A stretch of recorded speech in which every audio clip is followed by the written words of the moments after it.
Yeah, so basically, um, there are two other kind of realisms that I wanted to talk about. Symbolic realism and subjective realism. And actually, the great thing is that one of you actually asked that very question. Is there such a thing as subjective realism? And so I started to prepare the lecture on that. And actually, just to explain and to elaborate on the notion of subjective realism, that's going to take the whole time. So I'm not going to really say that much about symbolic realism, but I'm going to just say a little bit.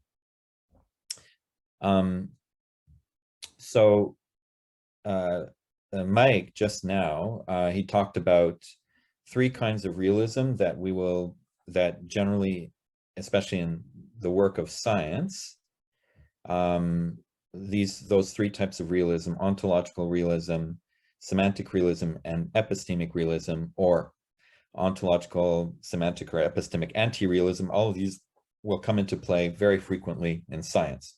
And as he showed, they also come into play just as much come into play in religion.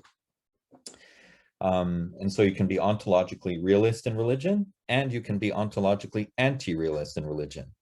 So actually, Mike gave the example of in Christianity and also in Islam, Judaism, and the Baha'i faith, God is actually understood in an ontologically realist way, in the sense that God exists no matter what you think about, completely independently of your own mind. So this is in the Abrahamic religious traditions.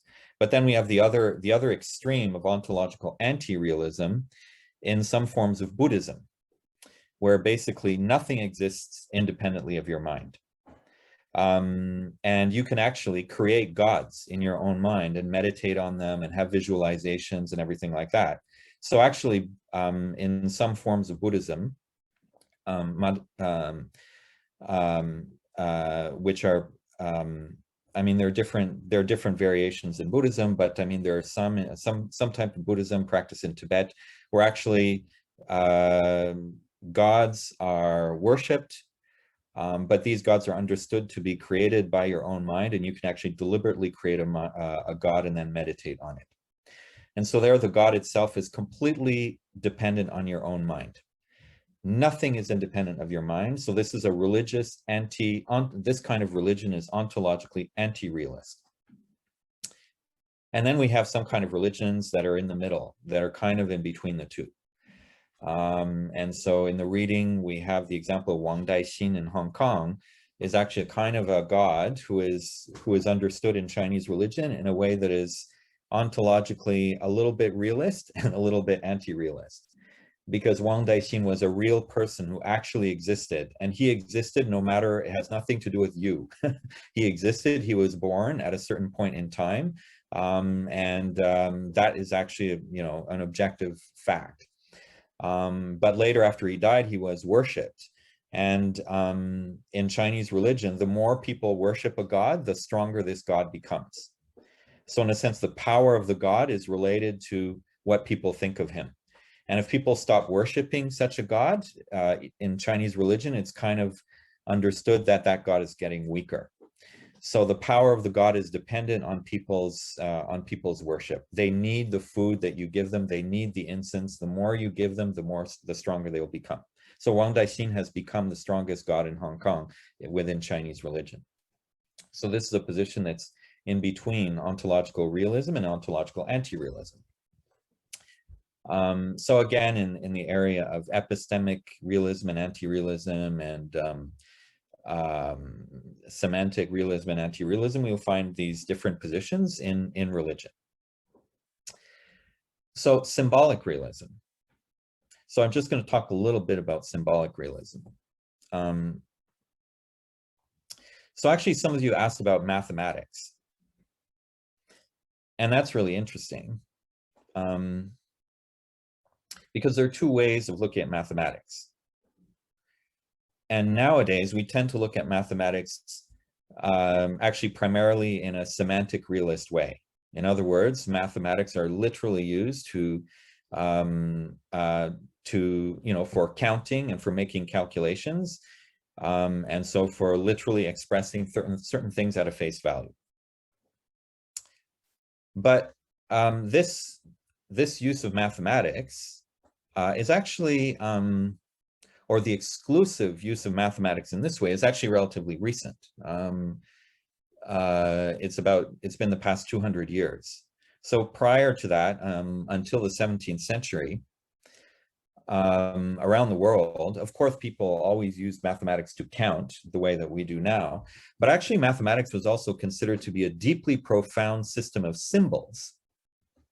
And so Pythagoras, the founder of Greek mathematics, the Indians, the Hindu mathematicians, Islamic mathematicians, they actually, and even in Europe in the Renaissance, even Isaac Newton and so on until the 17th century, they studied math not simply to count things, but they actually studied math because they saw that there were deep meaning in the math, so that you could learn something about the reality of the universe by understanding the math. So for example, the number one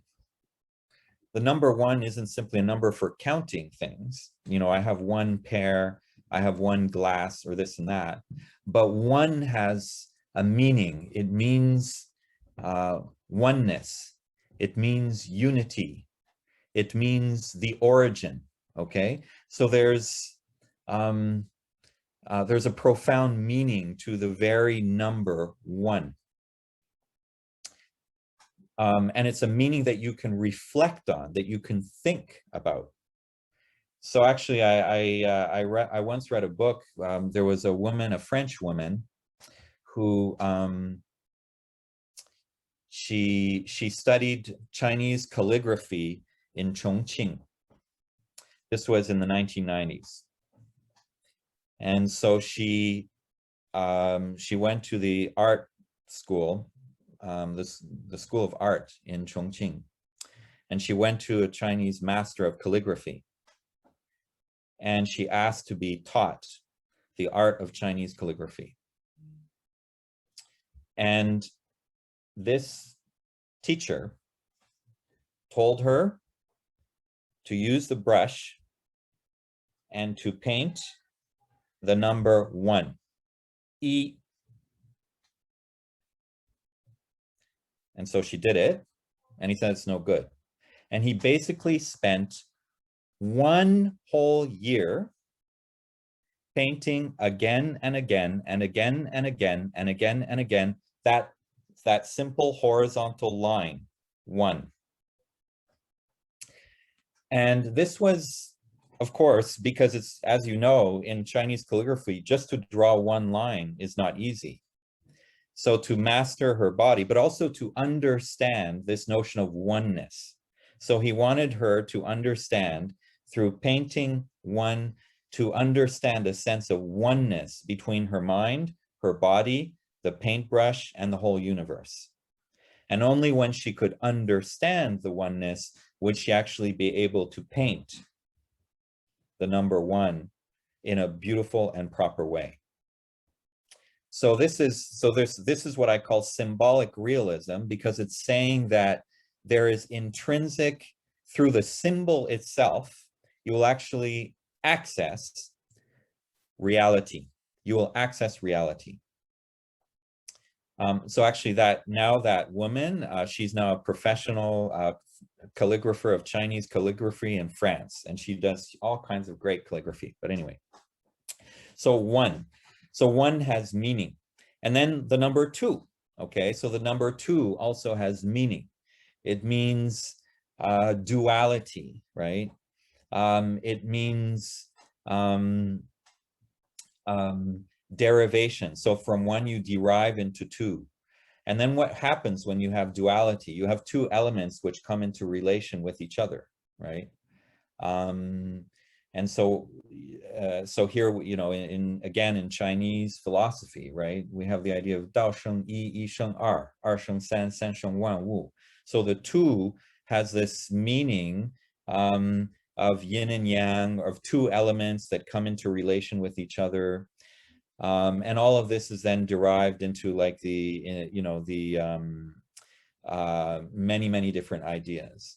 And so in China, they started really thinking about the number two, but not only in China, in Arabic countries, in Greece, they were also deeply thinking about the number two and what this number means. It tells us something about reality.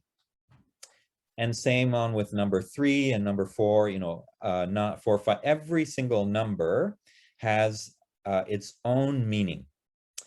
And then the combinations of numbers then you multiply, you create even more meanings by combining numbers together. So this is a way of looking at numbers. It's not about calculating, or it's not about counting, but it's actually about coming to understanding the universe, understanding reality through the symbol of numbers. So that's with numbers. But then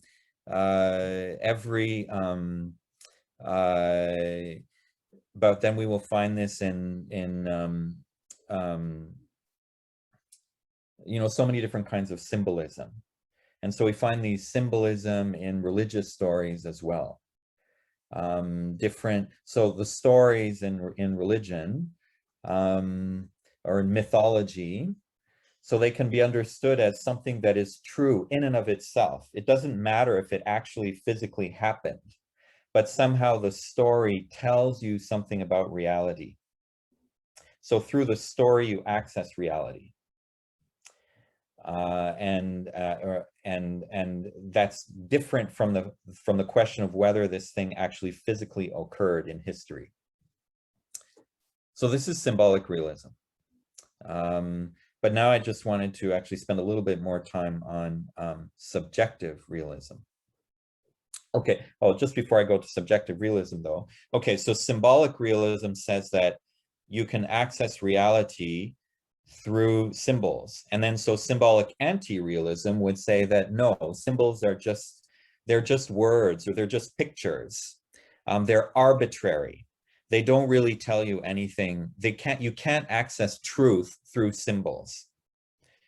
So if you look at words have arbitrary meanings, right? They're not minded. They just like, right, the value of a $20 bill, the meaning that we give to words, or the meaning that we give to symbols, is simply a product of culture.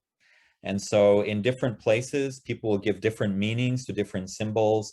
So that just shows that there's no deep meaning to a symbol. There's no truth.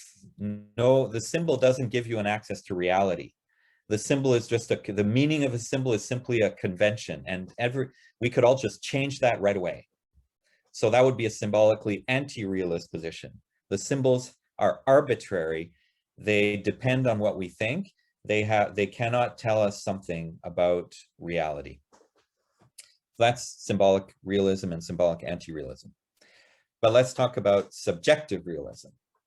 Now, a few of you asked questions about happiness. Mike just mentioned it just now, and I want to talk about it a little bit more. Can one of you who mentioned something in your questions about happiness, or about measuring happiness, can I see you or hear you?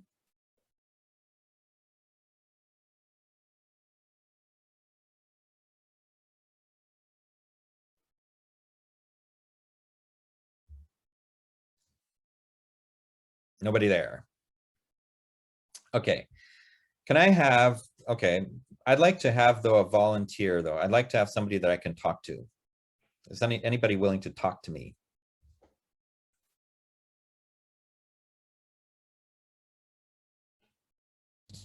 I can talk. Okay, Abdulaziz. Yeah, can I see your face? Just 1 minute.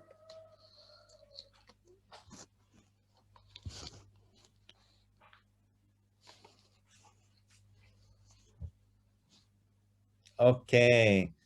Can you see? I see you. Yes, nice Okay. to see you, Abdulaziz. Okay, all right. Abdulaziz, I'm happy. I'm happy to see you. Do you know what I mean when I say that I'm happy? You have particular emotions that make you happy or pleased to see me? How can you know that? Just because you have said I said I it. can't measure I can't measure it by my own self. Sorry? I can't measure it by my own self, just have to rely on you. You know, the same Okay. concept of trust me. Okay. So you trust me. You trust me. All right. So you trust me that I say that I'm happy. Now, what if I say I'm blappy? Hey, Abdulaziz, I'm blappy. Hmm. Can you explain that a bit? Oh, so you don't understand when I say that I'm blappy? No. So did you understand me before when I said that I'm happy? Yeah, because I know the meaning of that. How do you know the meaning of happy? Because it's, you could say, a concept we have made, such as in the epistemic truth that we based on the theories we have made about the world. So even in happy, we have made that if, for example, a person is pleased or having a good time or like that, so that's the concept that in such situation we will term him as happy. Okay, so wow, it's very complicated what you just said. But do you, when I say that I'm happy, do you have a sense of what I'm feeling? uh, yeah, we could say that, you're like you're having a good day or feeling good and things emotions like these. Uh-huh, uh-huh, uh-huh. So, um, but you've never really felt my happiness. Yeah, that's the thing. That's the thing. That's true. Yeah. Um, you've never felt my happiness, and actually, you have no way of ever feeling my happiness.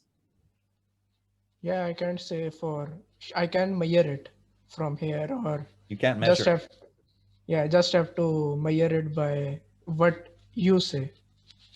How would you measure it? What would be a way of measuring my happiness?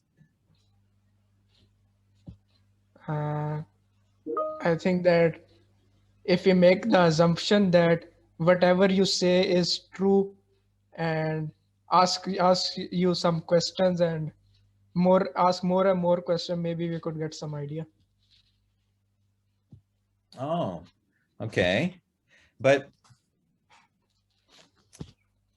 okay, let's say you did a questionnaire and you asked me like 150 different questions where I could tell you so many different aspects of my happiness. Would you be able to feel my happiness? I will get an idea but not be able to feel your happiness. Uh-huh. Right, right, right, right, right. So, it's interesting because on the one hand, actually you can never ever feel my happiness. There's Yeah, simply because no it's way. your Sorry? yeah, because it's yours happiness, so It's my not happiness. mine. Ah, okay. Yeah, so I have my happiness and you have your happiness, right? Yes. Okay.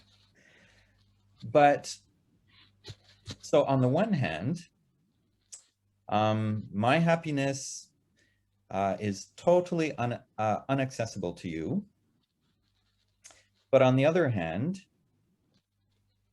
uh, even though you can never access my happiness, because you have been happy, somehow when I say that I'm happy, you know what I'm talking about because you've been happy, right? Yeah, because I've already just said that we have made the presume it or made the conception in this world that when there are certain emotions, then that person is termed as happy. Okay, right. Yeah, I think it's actually very simple. For You have example, been that happy. You've been happy in life. You know what it is to experience happiness. And because you know what you've experienced, you know what it is to experience happiness. When I say that I'm happy, right, and we have the word happy and we know what it means, so then you somehow you know what I'm feeling. Even though you have yeah, no direct absolutely. access to me, you actually know what I'm feeling. Partly, Yes. you can't completely know what I'm feeling, but you can partly know, right? Yeah. Yeah, yeah. So on the other hand, when I said that I'm blappy, have you ever experienced blappiness? That's the thing I was saying, that I don't know its meaning. Sorry. Right, right, right, right. Okay, so you've never experienced blappiness, so you have no idea what I'm talking about when I say that I'm blappy. Right. Yeah, I have no idea. All right. Okay. Okay. So, okay, this is how I'm going to get into the notion of subjective realism, which is to say that um, our sub, our subjective so under subjective realism, our subjective experience is real, um, uh, and different subjective experience, different people with different subjective experiences can actually come to a certain understanding of reality. So I will move to my screen share. I'm sorry, I have a question. Yes, please. Hi. So, I want to know, can we say that words are just symbols with meanings? Sorry, just a second here. What was that? Oop. I want to know, can we say that words are just symbols with meanings? I mean, we gave the symbols meanings and we call them words. Correct. Correct. Mhm. Thank you. Yeah. Yeah. Okay, I'm trying to go on to screen share. David, if I can just potentially interject. Yeah, yeah, go ahead. So from a point of view of words are just symbols and we give them meanings, this is a symbolically anti-realist view. That's correct. Which Ferdinand de Saussure, for example, will be happy with. Though, picking up on what you said at the beginning of the lecture, within a symbolically realist view, words have meanings in and of themselves, above and beyond what the meaning that we give them. Correct. So the answer to Jerry is not a simple yes, that's it. It's like, yes, that's the way we often view it. Right, right. That's correct. That's correct. Yes, yes, yes. All right. Now, I'm trying to do the screen share, but there must be a problem with my configurations here. Uh-oh, on my, this is a new computer, and it is not. Oh, I see. Okay. Da, da, da, da, da. Oh, maybe this is going to work. Let's see here.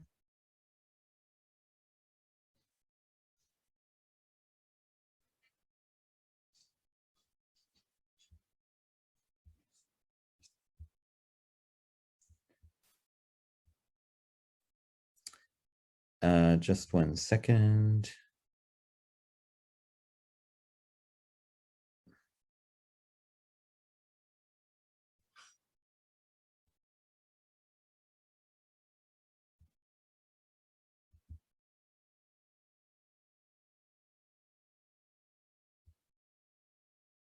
Uh-oh, let me see. Unable to import.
All right. I think I'm going to get it. Some security.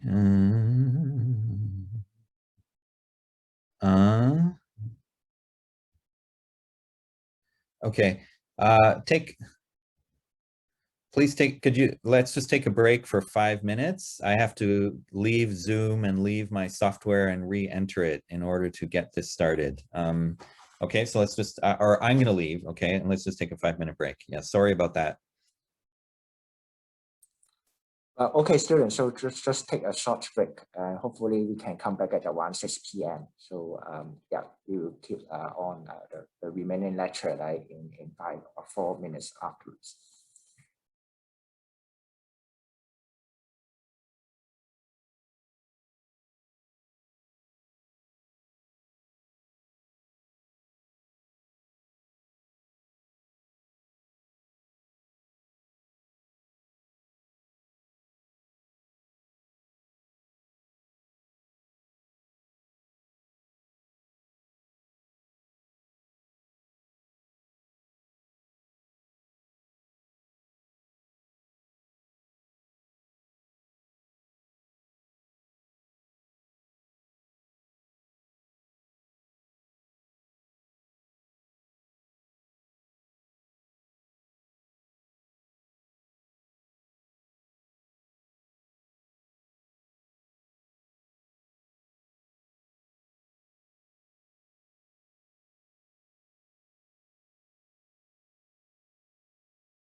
Do you see my subjective realism slideshow?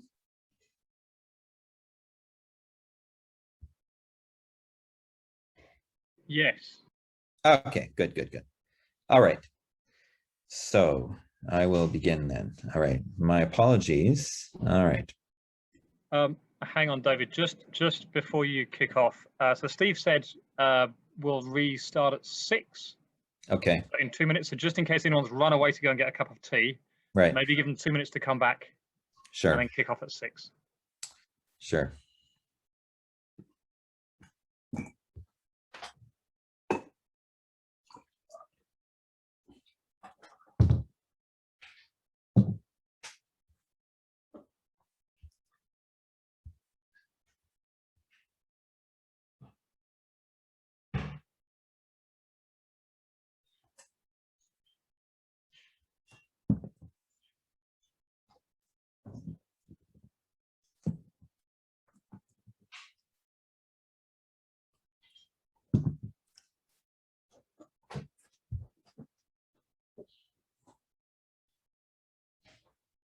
So just before I start there in the last minute, I should just mention that both this idea of symbolic realism and subjective realism, these two ideas, Mike and I just thought of these concepts as we were discussing the previous, the content and the readings on the 3 types of ontological, semantic, and epistemic realism. And then we started to apply to think, well, wait a minute, are there other kinds of realism that exist?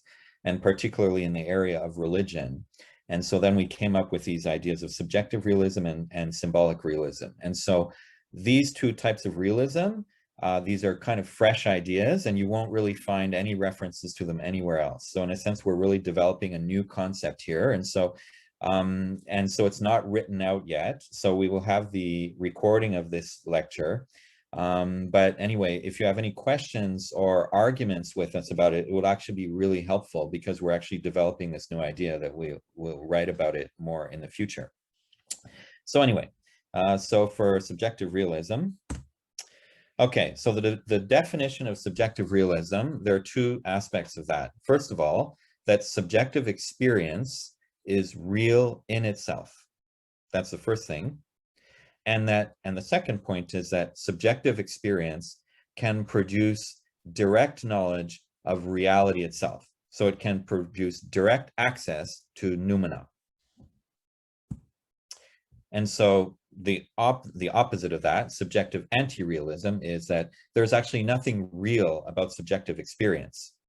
Subjective experience is merely a phenomenon of something else. For example, it's the result of neurochemical changes. So there's nothing real about subjective experience itself.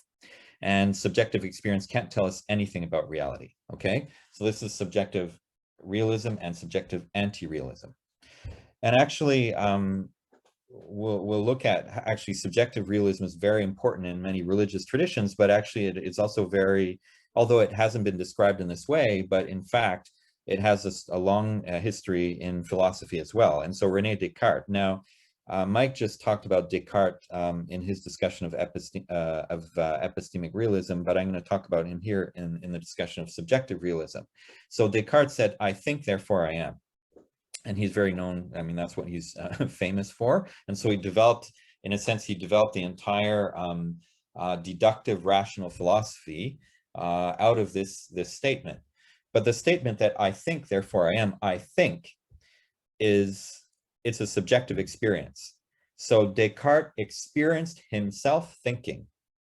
And through his experience of himself thinking, so Descartes said, "I'm going to doubt everything. I'm going to absolutely doubt everything in the world, everything that I know, I'm going to doubt everything." And then he came to the conclusion, well, there's one thing that I don't doubt. I cannot doubt that I'm thinking. And so for him, this subjective experience of thinking is reality. It's the foundation of reality, or it's the foundation of your knowledge of reality. Okay? So this is actually what I would call subjective realism. The subjective experience is real, and based on that subjective experience, he actually developed a whole philosophy in order to understand reality, building on this subjective experience.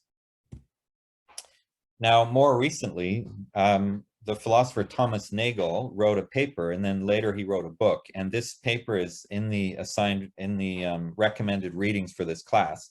And basically, Thomas Nagel, he wrote this paper on what's it really like to be a bat. Okay, so the question is, we study bats, we can observe them. In fact, I had bats on my rooftop garden for a few months this winter, and we were trying to figure out, they were annoying us so much, so we started to learn about them, to read about them, to find a way to get rid of them and everything like that, so we can know so much about bats. But can we really know what it's like to be a bat? In other words, can we know what it's like to experience the world as a bat? And so Thomas Nagel said that no matter how much we'll ever know about a bat, all the biological, chemical, whatever physical knowledge we'll know about a bat will never tell us anything about what it is to be a bat. In other words, the subjective experience, so to speak, of a bat. So he said there's something there, the subjective experience of a bat or of myself that is irreducibly real, that can never be accessed through any kind of external observation. And this is the issue of qualia, okay? So a qualia is basically a mental phenomenon or a subjective experience, right?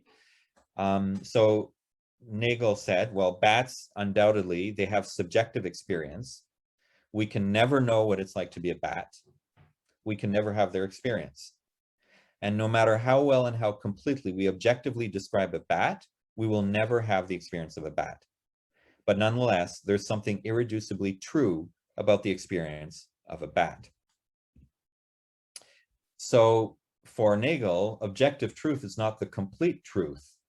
Objective truth, so the truth looking at the world from outside, is doomed to always miss a fundamental aspect of reality.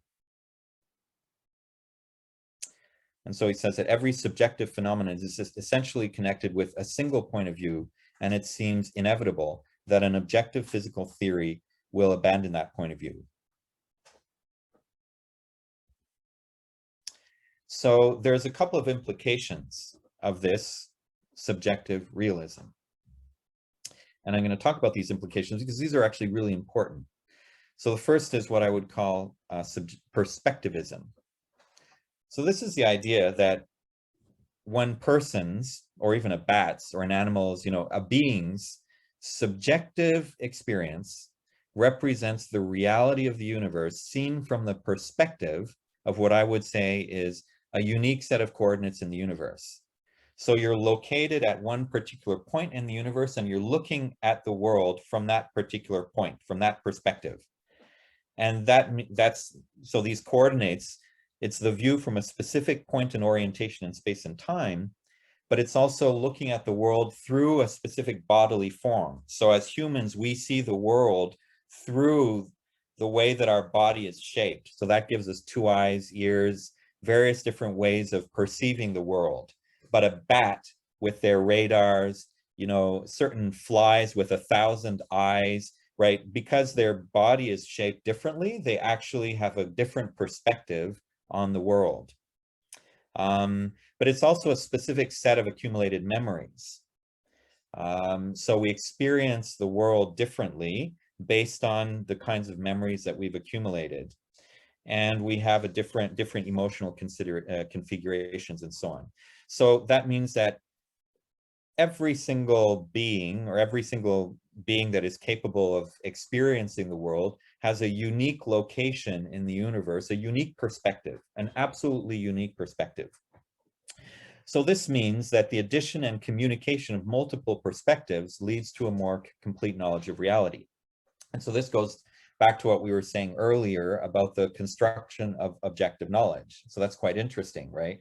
We were saying that to construct objective knowledge, the more we have different perspectives that go into the construction of objective knowledge, the more objective it will be. So here we were talking about how subjective knowledge actually goes into the construction of objective knowledge. Now, the other thing is that even though, in a sense, subjective experience is absolutely unique. So just now with Abdul Aziz, we talked about that he will never ever understand or never really experience the same happiness as myself, and I will never experience what happiness is to him. So at that sense, subjective experience is always completely, it is different for every single person. And yet, somehow it can also be shared to the extent that we do have common body shapes, certain common memories, certain common culture, and so on. So subjective experience can also be shared. And so this is really interesting because consciousness itself, your consciousness, I cannot know what your consciousness is. And yet somehow, and you can't know my consciousness, and yet somehow, because we all have a shared experience of consciousness, so when you talk about consciousness, I know what you're talking about because I have an experience of consciousness. And when I talk about my consciousness, you know what I'm talking about because you have an experience of consciousness. So it's possible to have shared subjective experience, shared subjectivity. It's possible for people's subjective experience to be similar enough that people can communicate and understand each other about them. Never completely. There is always something irreducibly unique about every person's subjective experience. And yet, to the extent that we're humans, with similar, that are made in similar ways, we can actually communicate about our subjective experience and know what we're talking about. It's really interesting.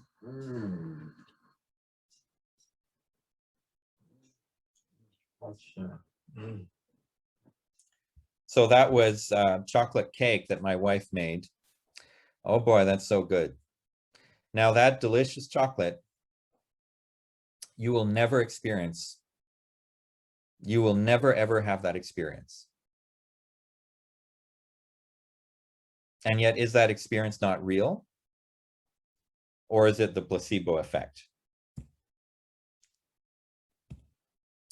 So now what's really interesting is, okay, this is chocolate, right? I've had the experience, I was going like that when I was eating chocolate. Ah, so now you know what I'm eating and you know what I'm talking about because you've eaten chocolate. You know what chocolate tastes like. And so somehow you can imagine what my experience of eating delicious chocolate is. So it's not something completely foreign or exotic. But why is that? Because we've all had, I assume that most of you have experienced eating chocolate. So even though you've definitely never eaten the chocolate that my wife has made, but nonetheless, we've all have a sufficiently common experience of eating chocolate that we can understand, to some degree, we can understand our subjective experiences of eating chocolate. So we talked about qi. And last week, so, Mike asked about does qi exist or not, and it was half and half. And in the class last year, I actually I did a slight exercise, right? Doing a few exercises, and I asked, could you feel what people call qi? And actually most people couldn't feel anything. And yet people who practice, let's say who practice qigong, who practice taiji chuan and things like that, after some practice, they'll actually feel something. They'll have a common feeling that they can communicate about. Now, if you've never done it and never felt it, you have no idea what I'm talking about. Just like if you've never had chocolate, you have no idea what I'm talking about when I'm talking about the flavor of chocolate. So the qualia, it actually can be, the subjective experience can actually be created. It can be created among a group of people. So a group of people who practice who practice qigong or taiji chuan, they can develop certain experiences, which they call qi. Just like people in modern times, through eating chocolate, they can develop the common experience of the flavor of chocolate. So, another implication here. In subjective realism,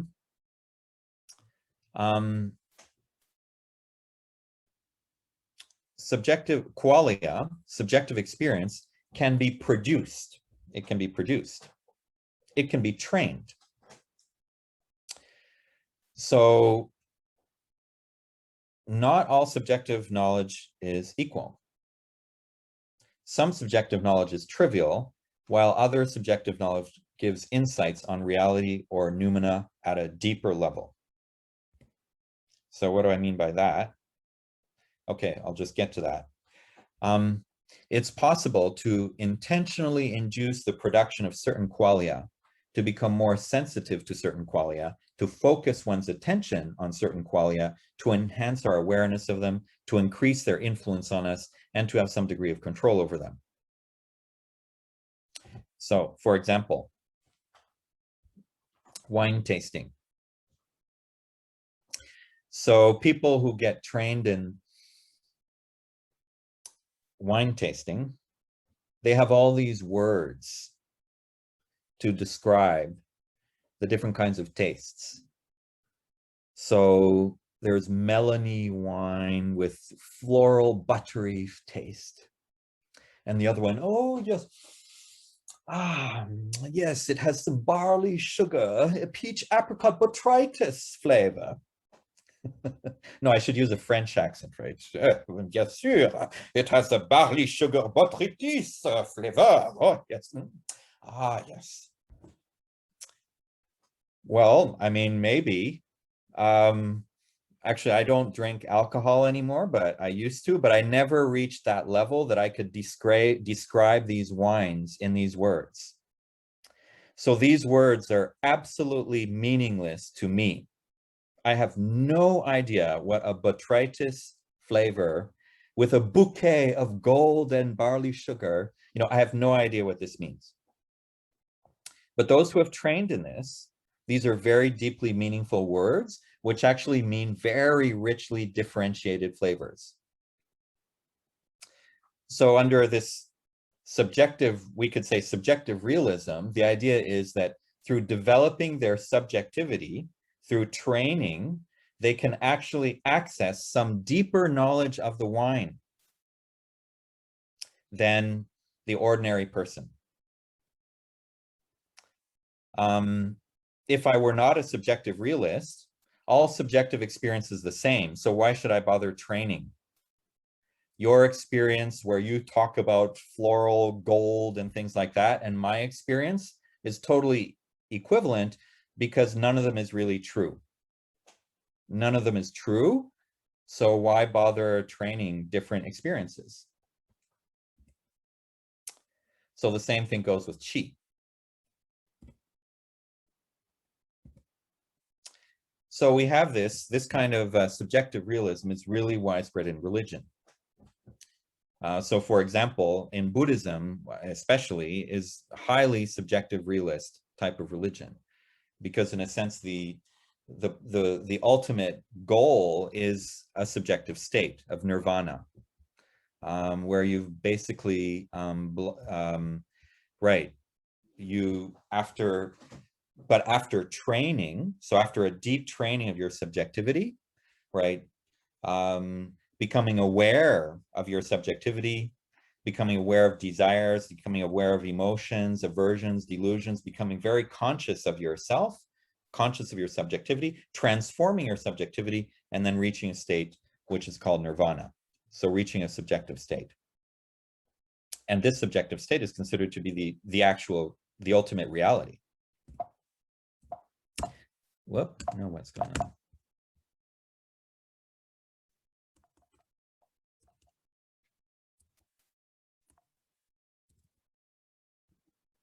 Okay.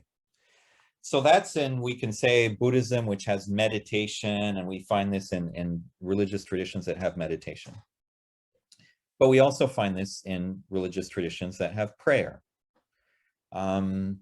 So the idea being that prayer, through prayer, and during prayer and after prayer, the person who engages in the prayer will receive answers, or will receive insights, or will receive inspirations.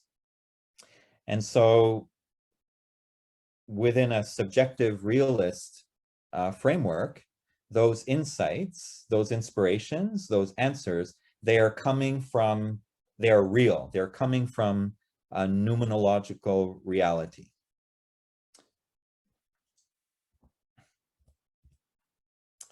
So again, so this is very widespread in religion, but at the same time, different religions we could say, have different positions with regards to subjective realism. At one extreme, you could say that actually some religions are subjective anti-realists. In other words, the only thing that matters is following the dogma, following the rules. You study the scripture, you follow the regulations. What you feel is actually irrelevant, okay? And that's dangerous. In fact, some religions would say that's actually quite dangerous. So not all religions are subjective realist. And then you would have the other extreme where anything you experience, it's absolutely true, okay? But actually, I think that most religious traditions are somewhere in the middle. So in other words, they consider that you can access some reality through subjective experience, but not all subjective experiences are real. So you actually have to, right, there's this kind of attitude of both acceptance and skepticism with regards to spiritual experiences that exists in many religious traditions. And so how do you deal with that it's actually interesting. In social science, we have a methodology called triangulation. So you use one method, let's say, interviews, and then you use another method, observation, and you use another method, which is like theory, and then you triangulate. That means you verify the data from one through the other. And actually, we would see that many religions do something similar. So when people have spiritual experiences, people will ask, well, how does this experience align? You had a prayer and then you got some inspiration from the prayer that said you should do this in life, or through meditation, you got this kind of, this inspiration that I want to do this, or I'm starting to think that way. So then people are going to ask, well, how does it align with the objective reality as known within the religious knowledge community? So they'll ask, well, does this experience align with the objectively known religious scriptures and teachings? They might ask, well, does it lead to improved physical or mental health? Does it align with, does it lead to better behavior, better virtue and character? Does it lead to better understanding? And so, in different religious knowledge communities, people will talk about this, and then they might consider, well, if that subjective experience, that spiritual experience is actually leading the person to be in bad health, to be behaving badly, to go crazy, or to not really or to have ideas that are completely against the religious teachings, then they might consider that these experiences are actually not, they're wrong, or they're not providing access to reality. So what's going on here?